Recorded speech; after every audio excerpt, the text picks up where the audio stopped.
Tales from Europe. The Fiddler of Echternach, from Luxembourg. Once, long ago, it is said, there lived in the town of Echternach a citizen by the name of Fight. This man went with his wife on a pilgrimage to the Holy Land. During the long journey his wife died, and when Fight returned sorrowing to his own country, he was alone.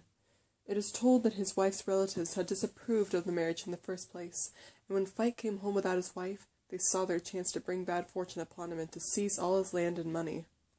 And so they accused him of having murdered his wife, and had him arrested. During his trial, his wife's relatives gave false testimony, and Fight was condemned to death. There was a great stir in the town on the day fixed for the execution. As a huge crowd gathered around the scaffold, ready to revel in the plight of the helpless man, Fight walked calmly to the place where he was to be hanged. There was a faraway look in his eyes as he stood between the executioners. He paid no attention to the shouts of the mob. His only companion was his violin, which he held in his arms. Standing on the scaffold, he looked at the crowd. The jeering and abuse rose to a roar, and all those faces in front of him, Fight could see no pity, nor did he hear a voice raised to pray for his soul. In the very front of this dreadful gathering, Fight could see his wife's relations, their faces reflecting vindictive triumph and insatiable greed. Their cries were the loudest and their abuse the vilest of all. They alone knew he was innocent, yet they were the ones who had brought him to the scaffold. At last, slowly and with dignity, Fight raised his hands for silence. The jeers died down. The people nudged each other and cupped their hands over their ears to hear better. The condemned man was about to make his last request. His voice was calm as he spoke. "Citizens, I have a last request to make. Let me play one more tune on my beloved violin." His words were followed by hoots and catcalls, but Fight tucked his violin under his chin and began to play. Hardly were the first notes heard before a great silence fell upon the crowd. Clear and sweet, the music rose upon the morning air. It floated into the hills beyond the town, and rose to meet the fleecy clouds above them. It lingered over the river and swept down the valley. Sweet, plaintive, appealing, irresistible, it seemed to plead the heavens themselves for mercy and justice. The executioners were the first to begin to dance. Slowly at first, shuffling and reluctant, their feet began to move in time to the music. Then the mayor, the priest, and the chief officer followed their example. Their faces showed bewilderment, wonder, and fear. Soon the crowd began to join in the dance. Young folk, old folk, widows and grandmothers, old men and children, policemen and soldiers, rich and poor.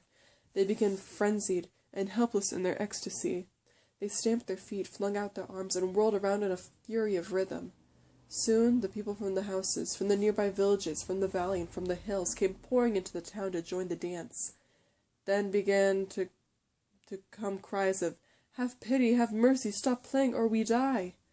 The people who had testified falsely against Fight in the trial began to cry, "We wronged you, we told wicked lies, you are innocent, only stop playing and you shall go free." Their shouting rose to a frenzied scream, but the grim, solitary figure of the violinist continued to play more and more passionately.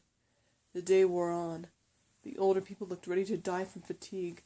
The children were crying, and thousands of hands were raised in supplication to the merciless man on the scaffold. At last, evening came. As the sky turned red with the setting sun, the fiddler descended slowly from the scaffold. When he passed through the mad and helpless throng, their ranks gave way before him, and no one could touch him or his magical violin. Thus, still playing, he passed through the town and out into the hills beyond. Soon he vanished from sight, never to be seen again.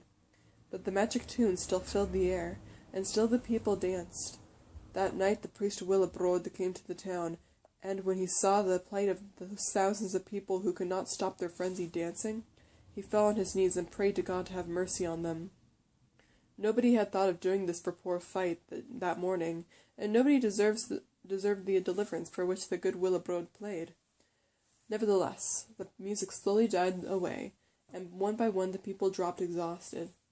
Only the relatives who had conspired against Fight were not relieved, for they danced on and on until they died in their tracks. For the rest of the people there was nothing to do but crawl home in agony, and sleep, but no one forgot the lesson that was learned that day. And each year since that time, on the Tuesday of Pentecost week, there has been a great procession in Echternach. The crowd moves through the town doing a curious jumping dance which ends at the steps of the old cathedral.